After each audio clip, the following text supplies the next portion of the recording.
สาวนาคอนแม่บางอ่อนจำไรบ่นาเบาบ้านเฮาส่งเสียงเพลงมาคิดฮอดแก้วตาทุกลมหายใจเลยแต่งเสียงเพลงบรรเลงเขียนเองจากใจทางข่าวเจ้าสาวนาคอนไต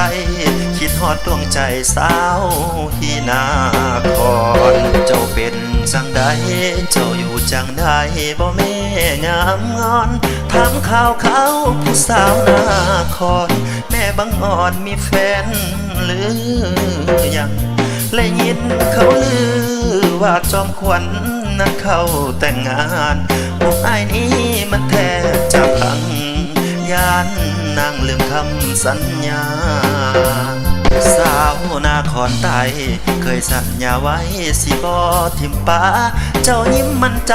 พร้อมคำสัญญาสายตาของความหักแท้อ้ายยังบ่ลืมฟ้ามืดครึ้มที่ห้วยน้องแก่เอาไปสัญญาว่าหักกันแท้น้ำห้วยน้องแก่นั้นเป็นพยานฝากเพลงนี้หอดคนลีบายหักเจ้าใจอ้ายนี้มีเพียงแต่สาวอ้ายหักเจ้าเลือแอว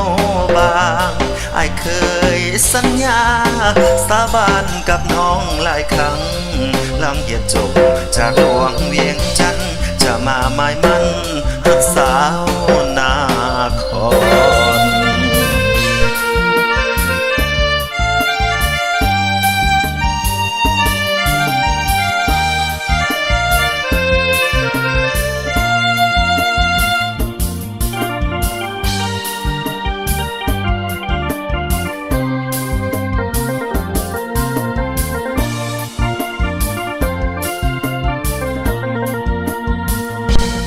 ฝากเพลงนี้หอดคนดีว่าอ้ายหักเจ้าใจอ้ายนี้มีเพียงแต่สาวอ้ายหักเจ้าเลือแอวบางอ้ายเคยสัญญาสาบานกับน้องหลายครั้งหลังเหตุจบจากหลวงเวียงจันทร์จะมาหมายมั่นหักสาวนาคอนสาวนาคอนไตเคยสัญญาไว้สิบ่ทิมป้าเจ้ายิ้มมั่นใจพร้อมคำสัญญาสายตาของความหักแท้อ้ายยังบ่ลืม